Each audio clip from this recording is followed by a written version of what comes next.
Best health packages up to 80% discount. Tirumala Diagnostics.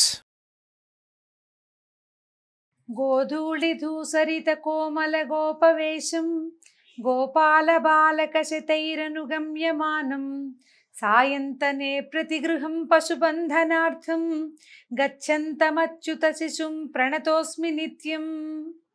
భాగవత కథా సుధ తర్వాయి భాగంలోకి వచ్చాం. ఉద్ధవుడు గోపికలకి నచ్చజెప్పాడు, భగవంతుణ్ణి గురించిన భావాన్ని కలగజేశాడు. అంతకు ముందు వరకు కృష్ణుణ్ణి పురుషుడుగాను తమను తాము అతనికి ప్రేయసులుగాను భావిస్తున్నటువంటి గోపికలు అతడు భగవంతుడని, అతడి పట్ల తమకి ఏ భావమైతే ఉందో అది సరి అయినది కాదని, తమకున్న అత్యంతమైన ఆ భావాన్ని భక్తిగా మార్పు చెందించుకోవాలని తెలుసుకున్నారు. ఇదంతా జరిగిన తర్వాత ఉద్ధవుడు వారికి అర్థమయ్యేలాగా ఈ విషయాన్ని చెప్పి అక్కడి నుంచి మధురా నగరానికి తిరిగి వచ్చేసాడు.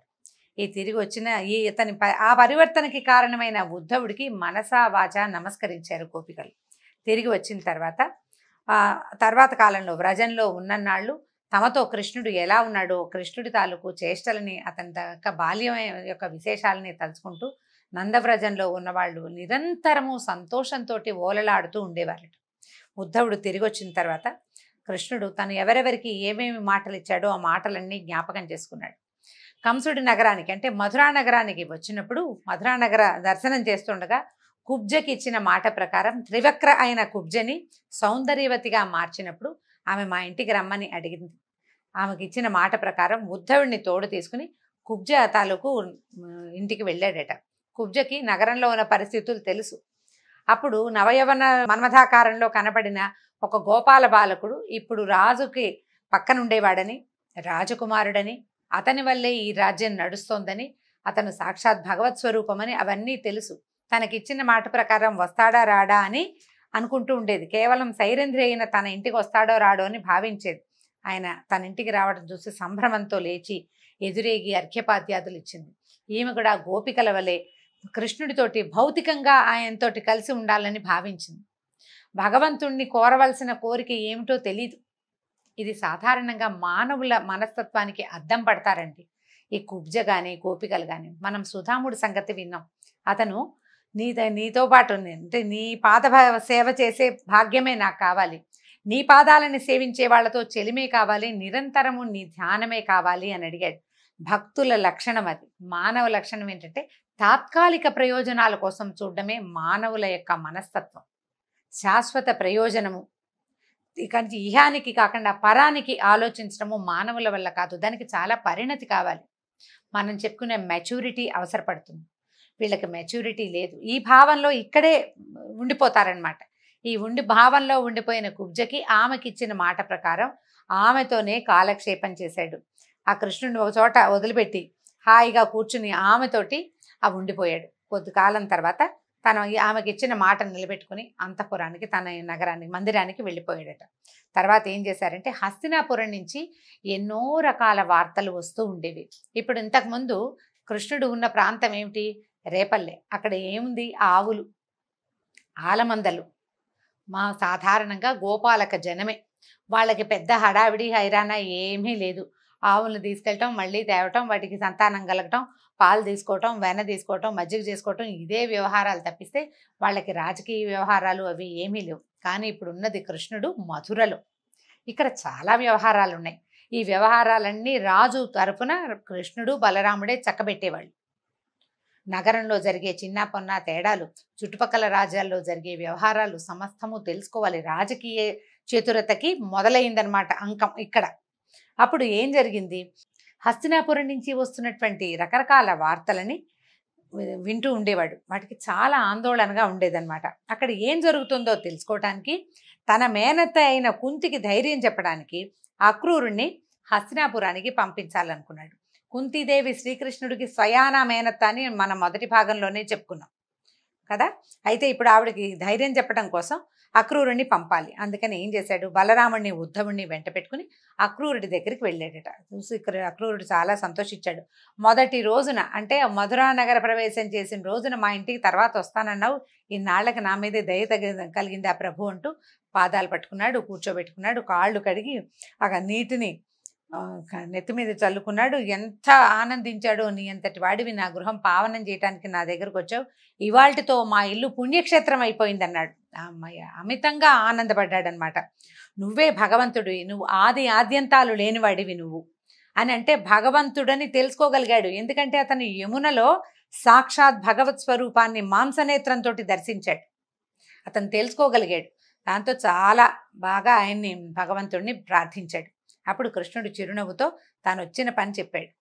కృష్ణుడు ఏం చెప్పినా అక్రూరుడు చేస్తాడండి. కానీ పని మనదైనప్పుడు ఒక విధానంగా ఎలా మాట్లాడాలో కృష్ణుడు తెలియచేస్తాడు మనకి. ఏం చెప్పాడంటే, అక్రూరా, నువ్వు మాకు పినతండ్రివి, గురువువి అంటే పెద్దవాడివి, ఇక్కడికి వచ్చి ఏం చేయాలో నువ్వే కదా మాకు చెప్పేవు. తర్వాత బంధువులలో శ్రేష్ఠుడివి, మేము నీకు బిడ్డలం. నీలాంటి పూజ్యుడు చాలా సేవింపదగిన వ్యక్తుల్లో నువ్వు ఒకడివి. నువ్వు చాలా పూజ్యుడివి. ఏ దేవతలైనా పూజిస్తే అనుగ్రహిస్తారు, కానీ నీలాంటి పుణ్యపురుషులు పూజించకపోయినా సరే అనుగ్రహిస్తారు. లోకం పట్ల మీ అనుగ్రహం ఎప్పుడూ ఉంటుంది.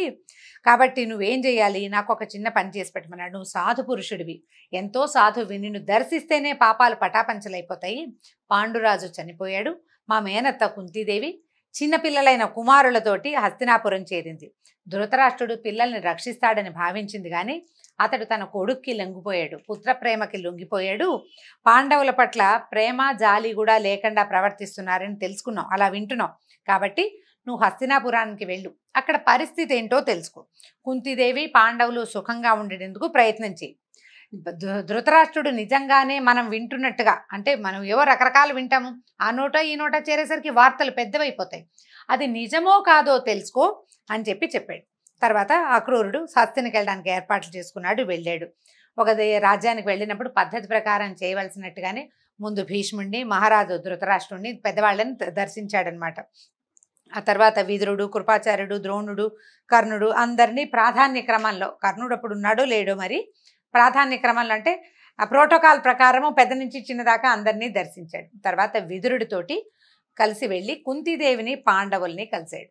కలిసిన తర్వాత కుంతీదేవి అక్రూరుడు అక్క అన్నయ్య చెల్లెళ్ళ వరస, వాళ్ళ కజిన్ కదా, దాంతో ఆయన చూసేసరికల్లా ఈవిడ దుఃఖం వచ్చింది. తన చిన్నప్పుడు తన పుట్టిల్లు, తన అన్నదమ్ములు, అక్క చెల్లెళ్ళు, తమ చిన్నప్పటి బాల్యం ఎంత సంతోషంగా గడిచిందో జ్ఞాపకం వచ్చి ఆవిడ దుఃఖపడింది కాస్త.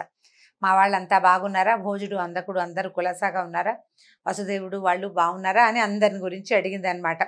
కృష్ణుడు నా పిల్లల గురించి తెలుసుకుంటున్నాడా, నా బిడ్డల్ని తలుచుకుంటున్నాడా కృష్ణుడు అని అడిగింది. అడిగి, నేను పట్టమహేషిని, ఒకనాడు భర్తను పోగొట్టుకుని ఇలా అయిపోయాను, నా పిల్లలేమో సంతానం ఎలా ఉంది, తోడేళ్ల మధ్య చిక్కుకున్నట్టుగా లేళ్లలాగా బతకాల్సి వస్తుంది, ఇక్కడ చాలా ప్రమాదాలు ఉన్నాయి, ఆ కృష్ణుడు వచ్చి నన్ను కాపాడతాడా అని నేను ఎదురు చూస్తున్నాను, ఏదైనా మార్గం ఉంటే చెప్పమని అడిగింది. అడిగేసరికల్లా ఆయన ఏం చెప్పాడు, ఓదార్చారన్నమాట విదురుడు అక్రూరుడు. కుంతీదేవి, నువ్వు బాధపడకు, నీ పిల్లలు కుమారులు దైవాంశ సంభూతులు, వాళ్ళకి ఎవ్వరూ హాని చేయలేరు, అజేయులు, వాళ్ళు మహావీరులు అవుతారని ఆమెకి ధైర్యం చెప్పారు. అప్పుడు పాండవుల స్థితి, దుర్యోధనుడి మనస్తత్వము, ఆ దుర్మార్గము అర్థం చేసుకోవడానికి అక్రూరుడు కొన్ని నెలల పాటు హస్తినాపురంలోనే ఉండిపోయాడట. అన్నీ తెలుసుకున్నాడు. అన్నీ తెలుసుకుని చివరికి వచ్చేసే ముందు ధృతరాష్ట్రుడిని కలిశాడట. ఏమని దండం పెట్టాడు, నీకు నమస్కారము, నువ్వు మీ తమ్ముడు మరణించిన తర్వాత ఈ రాజ్యం నీకు వచ్చింది, వాస్తవానికి నీకు అధికారం లేదు, నువ్వు రాజవ్వాల్సింది, నీకు కళ్ళు లేవు కాబట్టి మీ తమ్ముడికి రాజ్యం ఇచ్చారు, అతను సామ్రాట్, అతను లేడు కాబట్టి నువ్వు ఇప్పుడు కూర్చున్నావు అని గుర్తు చేస్తున్నాడు అనమాట.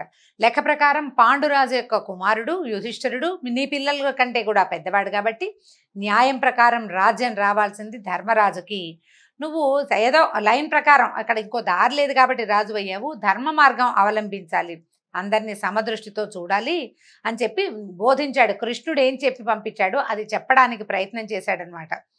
మనం వ్యక్తులు ధర్మ మార్గంలో ప్రవర్తించకపోతే ప్రజలు అసహించుకుంటారు, లోకంలో కీర్తి నశిస్తుంది, పైగా బ్రతికినంత కాలమే కాదు మరణానంతరము కూడా అపకీర్తి మన వెన్నంటి ఉంటుంది, ఎప్పటికీ ఒక దుష్టుడుగానే జ్ఞాపకం పెట్టుకుంటారు మనని. కాబట్టి సరిగ్గా ప్రవర్తించాలి, నీకు ఆ దుస్థితి రాకూడదంటే నీ కుమారులు పాండవులు సమానమేనన్న భావంతో నువ్వు ప్రవర్తించాలని చెప్పాడు. ఎందుకంటే లోకంలో ఏది శాశ్వతం కాదు, ఈ క్షణంలో శరీరం ఆత్మకి ఆశ్రయం అవుతుంది, తర్వాతి క్షణంలో ఈ శరీరం దేనికి ఆశ్రయం అవుతుందో ఎవరికీ తెలియదు. నీవు ఆత్మకు ఆశ్రయం ఇచ్చింది ఈ శరీరం, రేపొద్దున ఈ ఆత్మ ఇంకే శరీరాన్ని ఆశ్రయిస్తుందో తెలియదు, ఒక రోజులో మారిపోతుంది. శరీరమే శాశ్వతం కానప్పుడు శరీరం పోతుంది, ఆత్మ నిత్యము, అది ఎక్కడికి ఇక్కడికి తిరుగుతుంది. నిత్యము కాని శరీరము, దానివల్ల వచ్చిన భార్య పిల్లల కోసం మీద వ్యామోహంతో ఈ రకంగా దుష్ప్రవర్తన చేయకూడదు, ఈ అనుబంధాల కోసం పాపకూపంలోకి పడకూడదు, పుత్ర వ్యామోహంలో పడద్దు అని చెప్తున్నాడు. తర్వాత ప్రతివాడు తాను చేసిన పుణ్యఫలం వాడే అనుభవిస్తాడు, ఎవ్వరికీ పంచి ఇవ్వలేడు. అలాగే తాను చేసిన పాపకర్మ ఫలం కూడా తనే అనుభవిస్తాడు. పోనీ నేను పంచుదాన్ని తీసుకుంటారా అంటే ఎవరైనా తీసుకుంటారు? మన పాపాన్ని ఎవ్వరూ తీసుకోరు, మన పాపాన్ని ఎవ్వడూ పంచుకోడు. మానవులు ఏం చేస్తారు, మేము చాలా తెలివిగలమని అనుకుని బోళ్ళంతా పోగు చేస్తారు డబ్బు. పిల్లలంతా సొమ్ములు తీసుకుంటారు కానీ గౌరవించరు. నువ్వు మమ్మల్ని కన్నావు కాబట్టి మమ్మల్ని పోషించడం నీ బాధ్యత అనేస్తారు. క్రమంగా ఏం చేస్తారు, నిన్ను తిట్టిపోస్తారు కానీ నీ డబ్బు మాత్రం వాళ్ళకి కావాలి. సహజంగా జరిగేదే ఇది. చూడండి, ఇవాళ జరిగే కలియుగంలో ఈ రోజున జరుగుతున్న సంగతి కిందటి యుగంలో ద్వాపర యుగంలోనే అక్రూరుడు మొట్టమొదటి రోజుల్లోనే కురుక్షేత్రం దాకా పోల, ఇంకా పాండవులు చిన్నపిల్లలుగా ఉన్నప్పుడే చెప్తున్నాడు, చివరికి జరగబోయేది ఇదే. కుమారులు నిన్ను గౌరవించరు, ఎవరి దగ్గర నీకు గౌరవం లభించదు. కానీ నువ్వు అక్రమ మార్గంలో పిల్లల కోసం సంపాదించింది వాళ్ళు తీసేసుకుంటారు, దానివల్ల ఏం పెద్ద ఉపయోగం లేదు. కాబట్టి మనకున్న మానవులకి ఆయుర్దాయం కొద్దిపాటిదే, శాశ్వతమైన వాడు ఏ మానవుడు కాదు. ఈ ఉన్నప్పుడు ఈ లోకంలో గడిపే జీవితాలు, వీటిని పోగేసి ఐశ్వర్యాలు కేవలం మన కళ్ళలో దొరికే భోగం లాంటిది. కళ నిద్రలేచేసరికి కళ అయిపోతుంది, మరణించేసరికి జీవితం పరిసమాప్తి అయిపోతుంది. సంపాదించిందంతా పోవడమే, అందులో ఏ ఒక్కటి మనం బతికెళ్ళేది ఏమి ఉండదు. కాబట్టి నువ్వు తెలుసుకో, ఇలాంటివి తప్పులు చేస్తే గనక, పొరపాట్లు అన్యాయార్జితంగా ఏదైనా తెస్తే గనక ఈ లోకంలో నష్టపోతారు, మరణానంతరం అంధతా మిశ్ర నరకాలకి పోతారని నీతికో విధులు చెప్తారు. జాగ్రత్త పడమంటాడు, మంచి మార్గంలో ఉండు, నువ్వు సరిగ్గా ప్రవర్తించు అని ఎన్ని విధాలో చెప్తాడు. ధృతరాష్ట్రుడు వింటాడు శ్రద్ధగా, చాలా శ్రద్ధగా వింటాడు. ఎప్పుడు వినని కొత్త విషయం వింటున్నంత ఆసక్తిగా విన్నాడు. కానీ అతను అది నిజానికి అతను వింటున్నాడు, విదురుడు భీష్ముడు వీళ్ళంతా చెప్తారు, కానీ తన స్వభావాన్ని మార్చుకోని విధంగా వింటాడు. అంటే కేవలం వింటాడు చెవితోటి, అది మెదడులోకి పోదు, అతని స్వభావాన్ని మార్చదు. దూత ఎట్లా ప్రత్యేకమైన సమాధానం కూడా ఎట్లా చెప్పాడంటే, అయ్యా నువ్వు ఎంత బాగా చెప్పావు, అమృతం దేవతలకే పరిమితమైంది, మానవులకు దొరకదు, అది దొరికేది కాదు, కానీ అలాంటి అమృతతుల్యమైన మాటలు చెప్పావు, చాలా ఆనందంగా ఉంది. నేను ఇలాంటి మంచి మాటలు విన్నప్పుడల్లా నేను కూడా ఇలాగే ప్రవర్తించాలి వీళ్ళు చెప్పినట్టుగా అనుకుంటాను. కానీ పుత్ర వ్యామోహం నన్ను ఆక్రమించేస్తుంది, బలమైన బంధంలో చిక్కుకుని ఉన్న నా మనసు అట్లా ఉంది. నీ మంచి మాటలు కాసేపు మబ్బుల మీద మేఘాల మీద కమ్మిన మెరుపు తీగల ఒక చమక్కమని వస్తుంది, ఒక్క క్షణం మెరుస్తుంది, తర్వాత మెరుపెట్లా పోతుందో నీ బోధ కూడా అలాగే పోతుంది. పుత్ర వ్యామోహమే నన్ను జయిస్తుంది. పైగా ఈయన చెప్తున్నాడు వేదాంతం అన్నమాట. పరమాత్మ జీవులను ఒకలా నిర్దేశి ఇలా బతకండి అని పుట్టిస్తాడు. మనం అదే కదా నుదుటి రాత అని చెప్పుకుంటుంటాం. దాన్ని దాటడం ఎవరి తరం? కాబట్టి భగవంతుడు నన్ను ఎలా జీవించమని నిర్దేశించాడో వ్యామోహంతో జీవించమనే నా జీవుడి యొక్క రాత. కాబట్టి దాన్ని మార్చే సామర్థ్యం నాకు లేదు అని చెప్పేశాడు. అంటే నేను నా పద్ధతి మార్చుకోను, నువ్వు కాదు భగవంతుడు వచ్చి చెప్పినా నా పద్ధతి ఇంతేనన్నాడు. దీని తర్వాత కాలంలో మహాభారతంలో మనకు కనిపిస్తుందండి, కృష్ణుడు వచ్చి బోధించినా కూడా పుత్ర వ్యామోహాన్ని మానుకోడు. కొడుకి యుద్ధం మానేసేయి, వాళ్ళ రాజ్యం వాళ్ళకి ఇవ్వు అని చెప్పలేకపోతాడు. ఆ పుత్ర వ్యామోహాన్ని దాటలేకపోతాడనమాట, అదే చెప్తూ ఉంటాడు. అయితే ఈయనంత స్పష్టంగా చెప్పేసిన తర్వాత అక్రూరుడు ఏం చేశాడు, మధురా నగరానికి వచ్చి బలరామకృష్ణులకి జరిగిందంతా చెప్పాడు. మనం ఇప్పటిదాకా శ్రీకృష్ణ లీలలు వింటున్నామండి. లీలల్లో అకస్మాత్తుగా మహాభారతం వచ్చి చేరింది. కృష్ణుడి లీలలు చిన్నతనపు చేష్టలు. చిన్నతనం దాటిన తర్వాత అతను రాజుకి సహాయకుడుగా ఉండే పరిస్థితి వచ్చేసింది, ఆయన అక్కడ దాకా వచ్చేసాడు. ఇప్పుడు రాజకీయ చతురతని కూడా చూపించే రోజు వచ్చింది.